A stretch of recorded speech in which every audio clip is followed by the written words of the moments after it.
I can tell, oops, I can tell you that my own experience, when I was 30, I disclosed a disability. I had just gotten sick. And I said, I just want you to know I'm going through some medical stuff and I'm not sure what it means, but there's some impacts for me at work and I'm going to need to do a few things differently. And I've always been kind of a go-getter, a high performer. And one of the people that I work with said to me, I guess we can't give you the hard jobs anymore. So despite performance, the perception of my ability to do the work immediately changed. So the answer to the am I safe question in that particular instance was no. And that happens to a lot of people. A lot of people don't understand what disability is or how it impacts you at work. And so that is a very serious question. And mostly you want to know how it's going to impact your relationship with your coworkers, with your manager, your opportunity for career growth, people's beliefs in my own abilities, and how I'm treated at work. A lot of times, especially with mental health conditions, we will find people who be like, I'm not going to give that to her because she probably can't handle stress, right? So an immediate walking away from giving opportunities. And sometimes that comes from, well, I want them to be successful, so I'm not going to put them in a situation that may exacerbate their condition. But at the same time, you're taking away opportunity, right, from that person. So it's this big existential question of, should I disclose my disability, or even am I a person with a disability? So it's not simple at all. Okay, if you go to the next slide, this is a quote that we got from research that we did here at the Institute, and I think it's very telling. While the stakes are relatively high for employers to collect accurate self-identification data, there's very little, if any, motivation for employees to self-identify.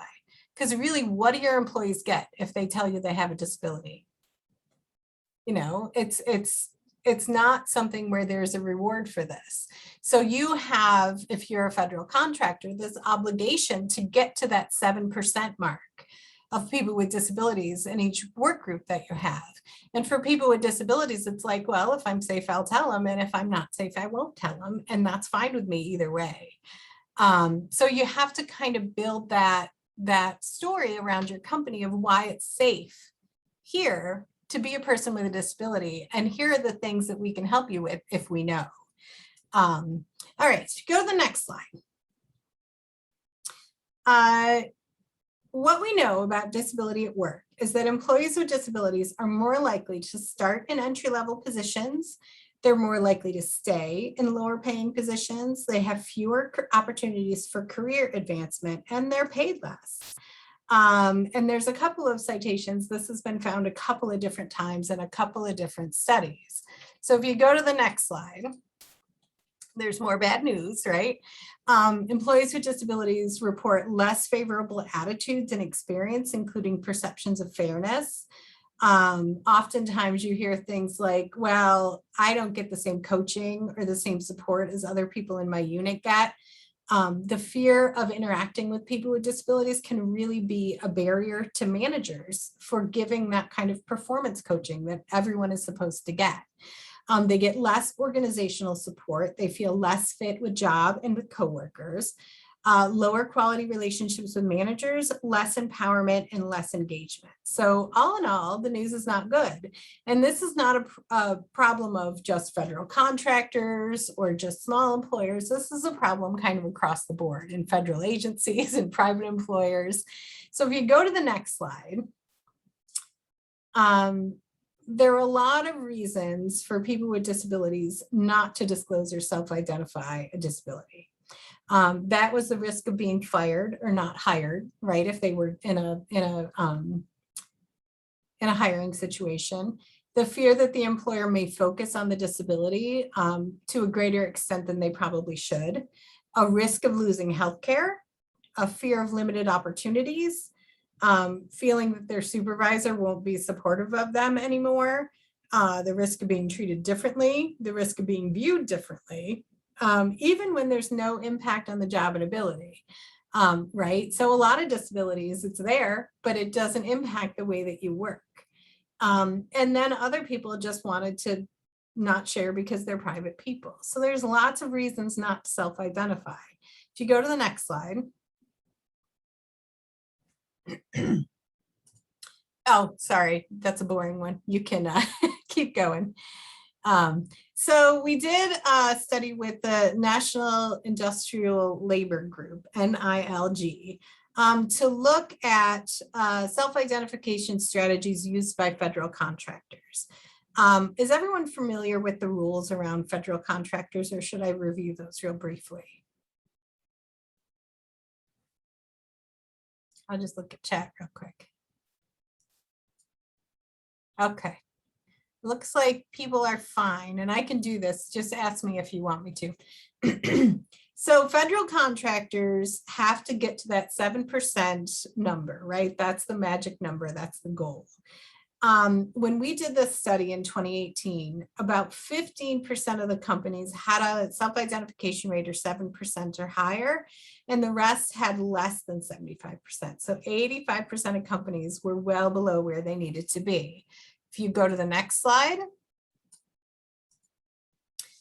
These companies were using several different practices to encourage self-identification. I think one of the most successful things that people are doing is just making the form available at every opportunity, right? So taking that form and making it available when employees update their personal information. So is your address right? You still married to this person? And do you have a disability? You know, and getting it all in there together. They're doing more of the annual communication to employees, encouraging self-identification. Those are usually called self-identification campaigns. And companies, a lot of them will go big in this area, right? Because that number is like what the OFCCP, Office of Federal Contract Compliance Programs, I'm terrible at acronyms, they really want to see. A lot of people employ communication from organizational leaders to employees about the purpose of self-identification, why the company cares. So explaining, we care about this because A, we want to make sure that we're offering you programs that give you the support you need.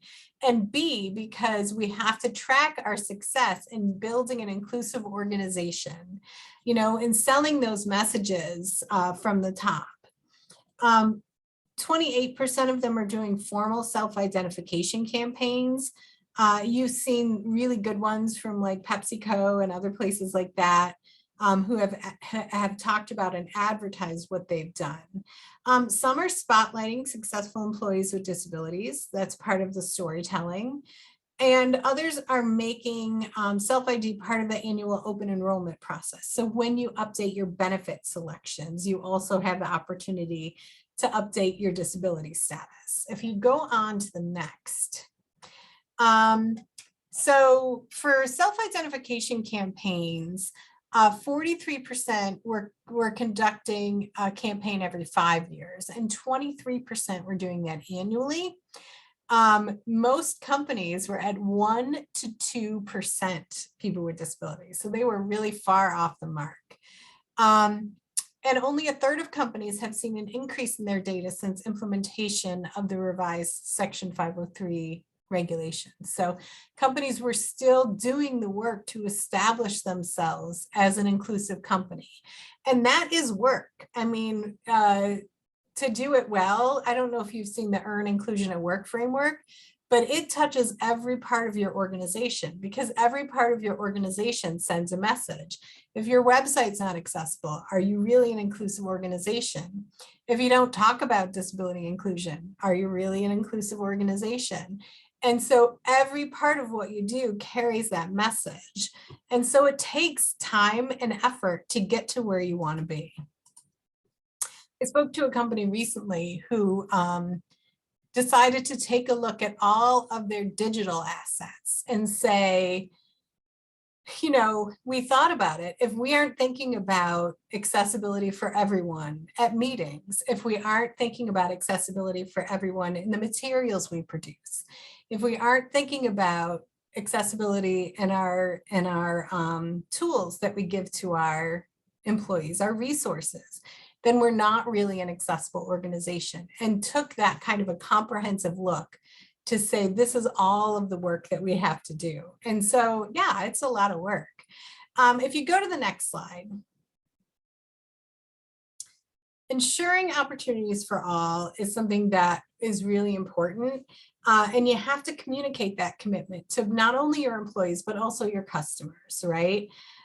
Because you never know who your future employees are going to be, especially now when, you know, companies are struggling to get the employees they need to run their businesses.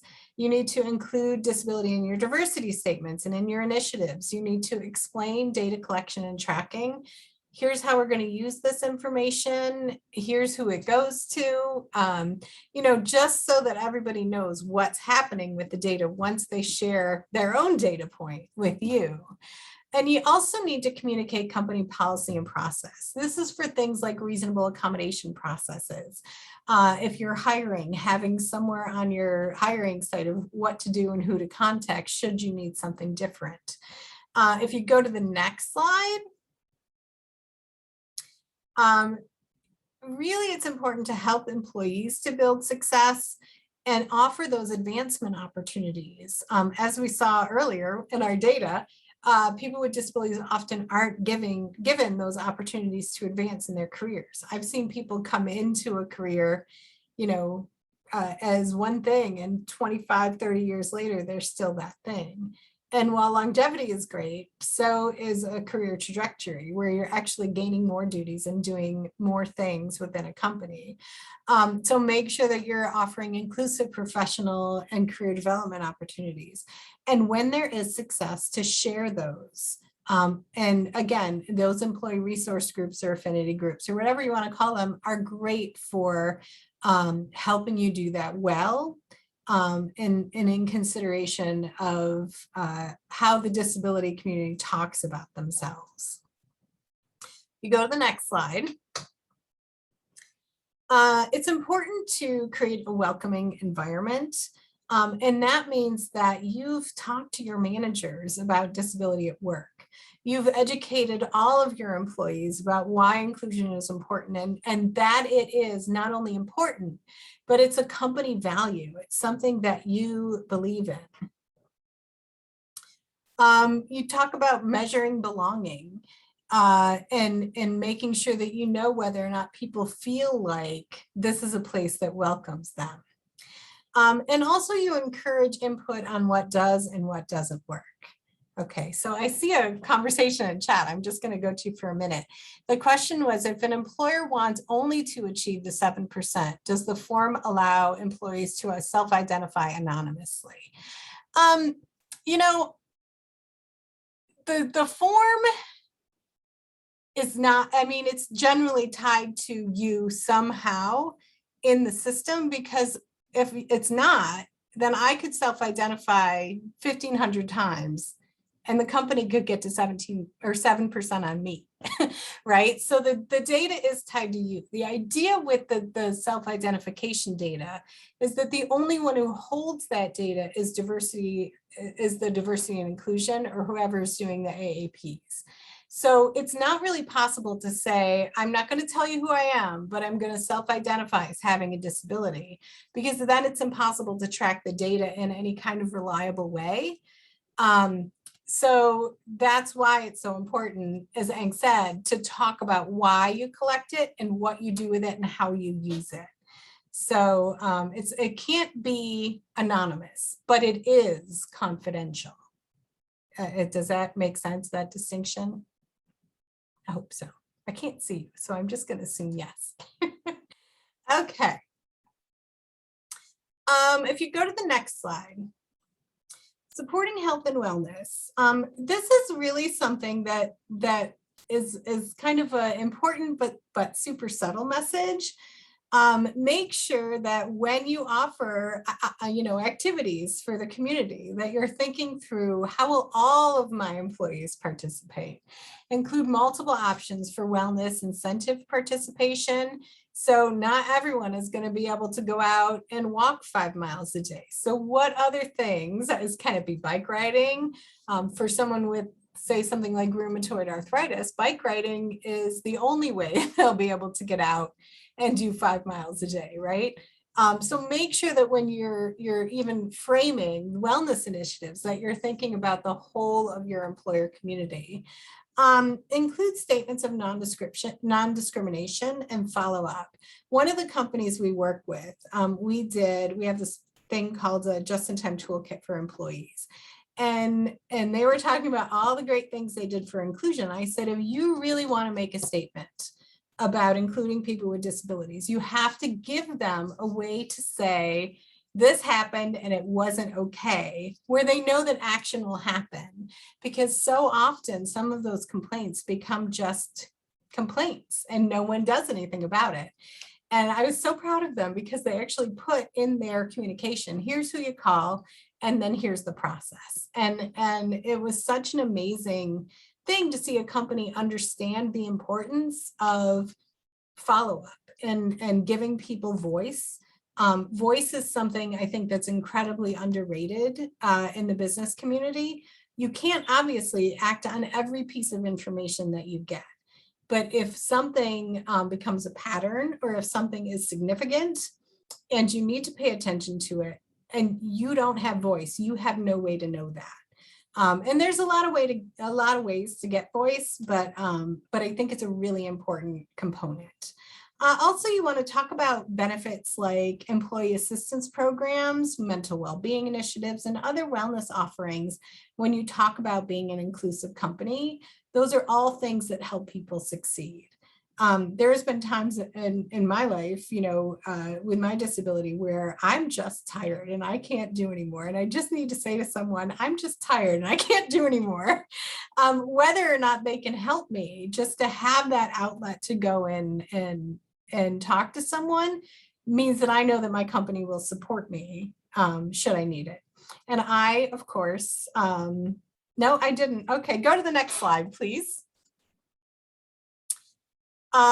Make sure that you're explaining the reasons for self-identification, and you can tell how important this is because I've touched on about 87 times, but answer those unasked questions. Why do we ask people to self-identify? People don't understand these federal laws. What is Section 503? Why do I care? And what do we do with the data? And I think when I've seen companies do this well, they say things like, because you self-identified, we know that you need more resources around wellness, or you need more resources in our EAP, and we can build programs to better support our workplace.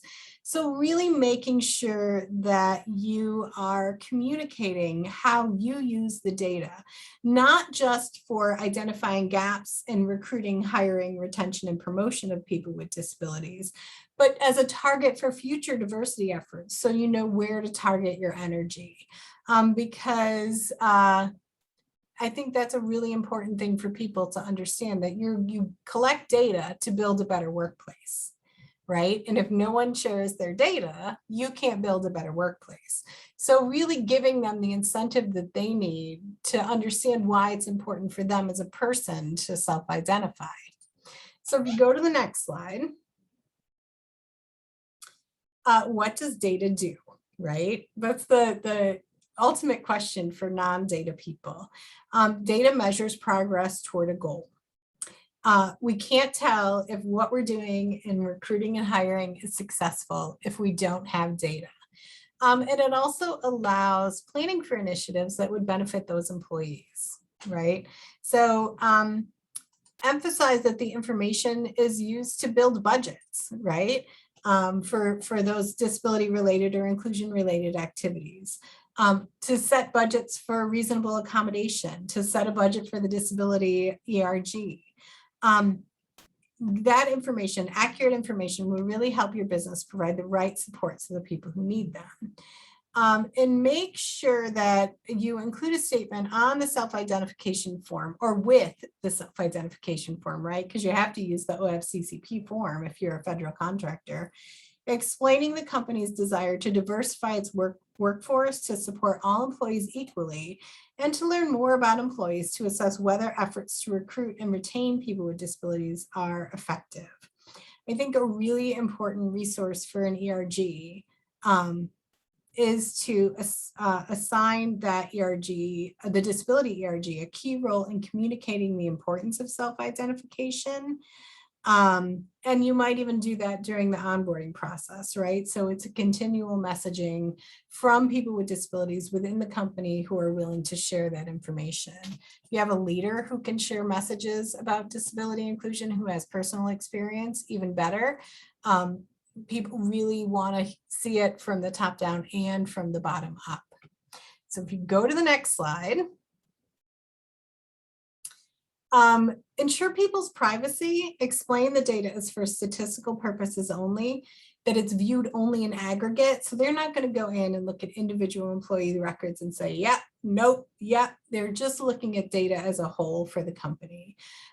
We did the self-identification campaign. 3% of our workforce self-identified as having a disability. That's X number better than last year. Make sure you have measures in place to ensure privacy. Don't have managers collect self-identification data.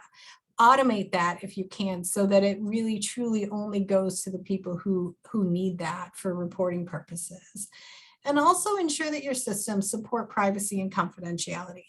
And this is true for not only self-identification, but also for reasonable accommodation, for discussions about support opportunities within the organization. And one of the reasons why it's so important to train managers. I actually had an experience with a company last year who somebody asked for an accommodation that necessitated everyone else to cover the morning shift because she asked to only to work later in the day because of a disability issue. And the manager actually emailed everyone and said, because so-and-so can't work in the mornings anymore, that means I need you guys. And I'm like, is that really, like, first off, you breached confidentiality. Second off, if you frame accommodation, you know, so-and-so offered to stay late every single day. So isn't that great news? You know, and really framing it and making sure that you're not sharing the reason why so-and-so offered that, but that it is a benefit to us as a workplace. All of those are important things. If you go to the next slide, logistical challenges, you have to make sure that you're addressing those.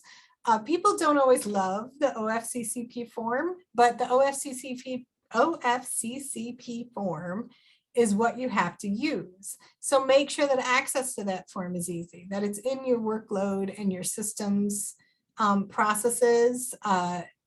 You have to usually update internal systems to do that, and make sure that people understand that disability isn't people in wheelchairs. That disability is kind of this broad spectrum of people with all different kinds of abilities. Some are super obvious, some you'll never know, but this is what it looks like, the whole universe of disability, and just giving that definition. But again, that's part of what company storytelling does, right? It puts a face to disability. You go to the next slide. All right, now you can keep going. All right, so the comment was, some people were in the workforce before the ADA was passed and experienced discrimination in the workforce and hiring practice. How do you get over those historic experiences and change the employees' perceptions? I think just demonstrating your willingness to do so, you know, and that comes down to little things like in performance discussions, instead of saying you're not doing your job, and if you don't do your job better, then we're going to fire you, saying, here's some things I noticed where you're not performing, and addressing those issues. But instead of saying, if you don't do it better, we're going to get fired, say, is there anything you can tell me about these performance issues? And how can I support you? Right? It's reframing that discussion so that you realize as a manager, there might be reasons, and that you're there to support the person. And sometimes that's the person didn't feel like doing their jobs. And the answer is probably no.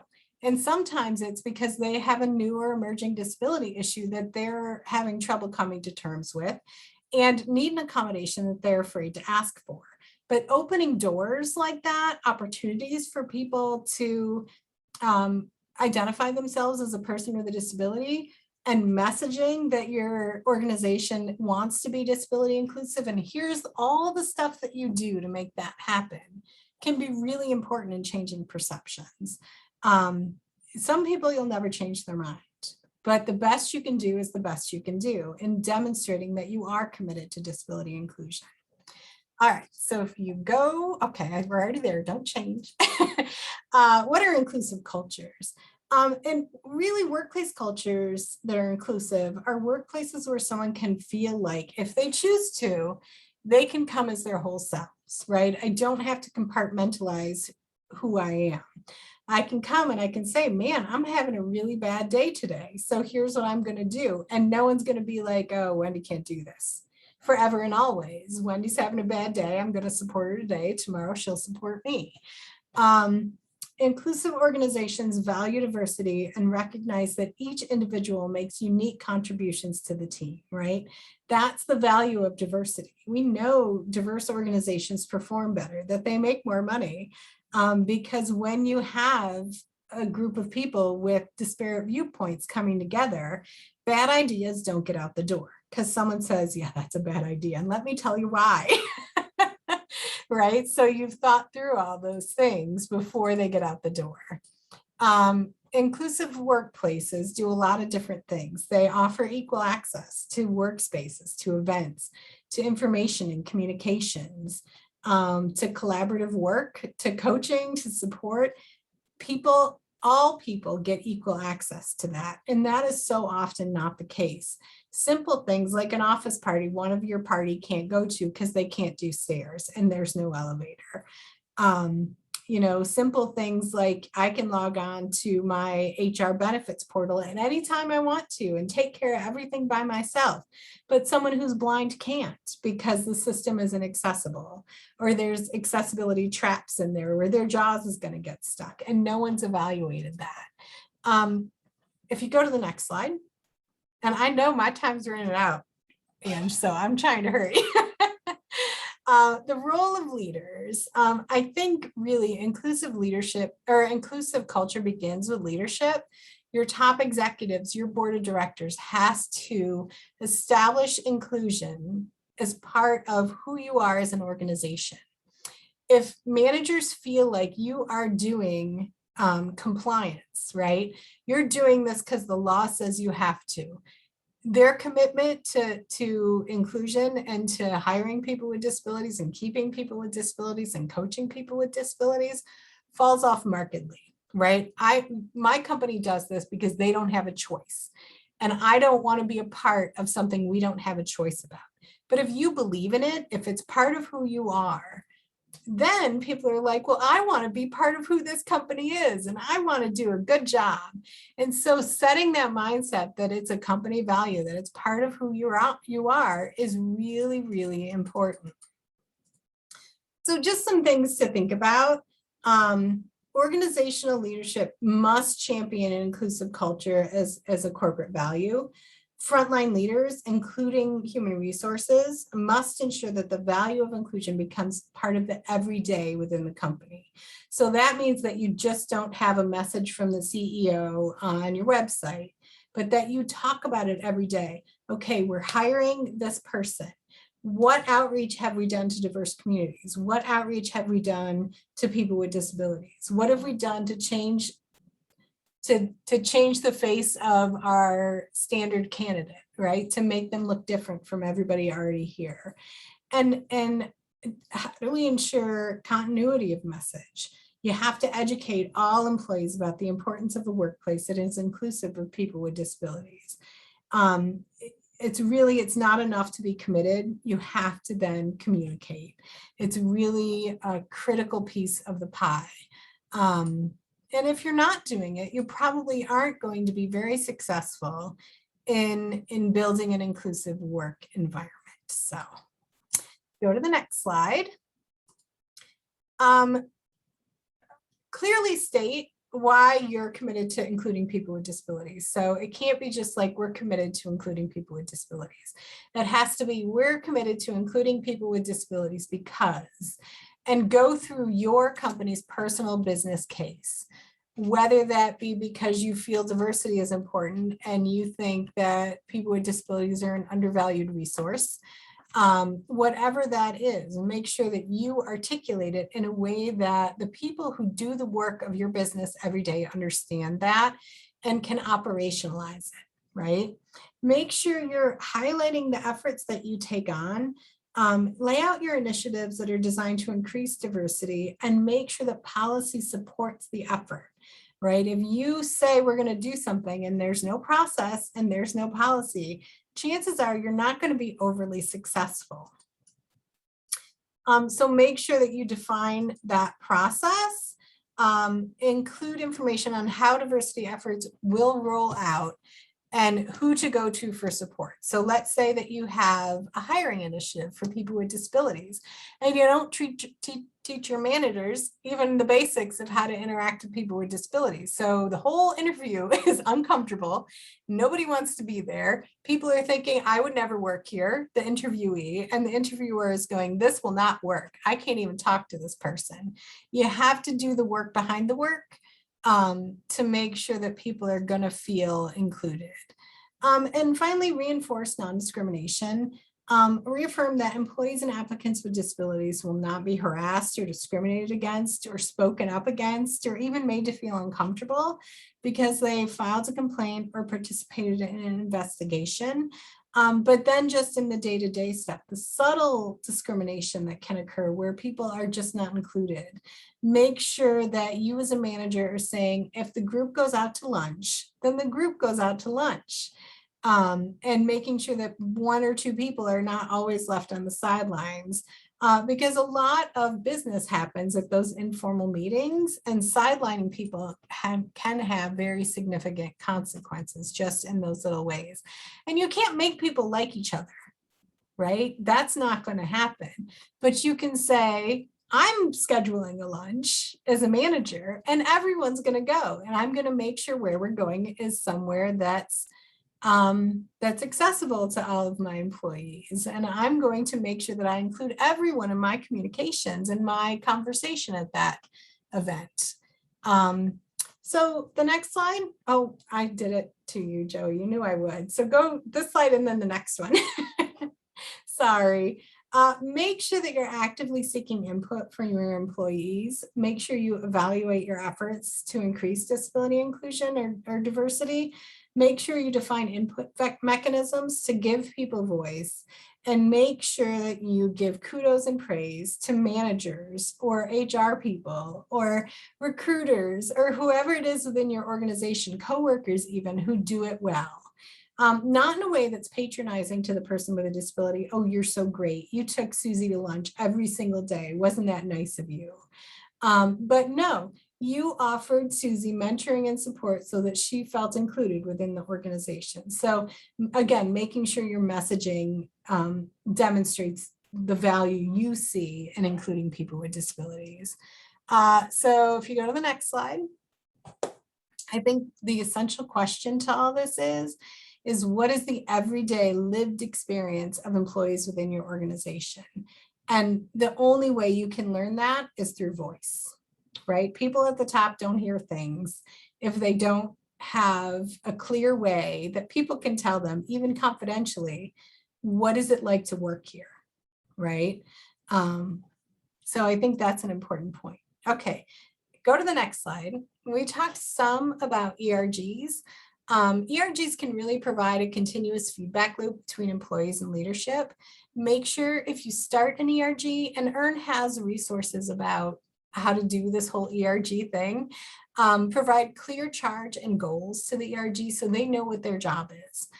Don't let them become just a support group. Make sure that they know that you want help with communications, you want help with campaigns to increase disability inclusion. You want help for presentations about disability, socialized disability within your company, and make sure that they have a direct link to organizational leaders so that they're not powerless, right?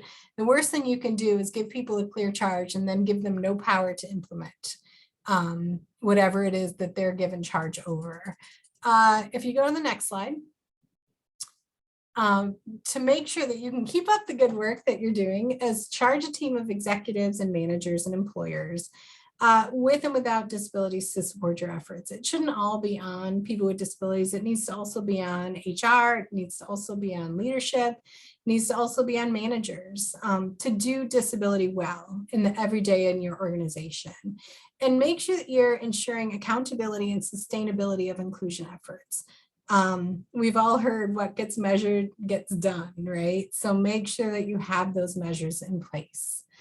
Okay, the last slides are just resources. So those are for you to read. The document I talked about for encouraging self-identification, that's the NILG study we did. If you go to the next one. This is 12 steps on how to do an ERG. And I think that's the last one. I sent you 2 others via email that I'm sure you'll get in the email. All right, that's it for me.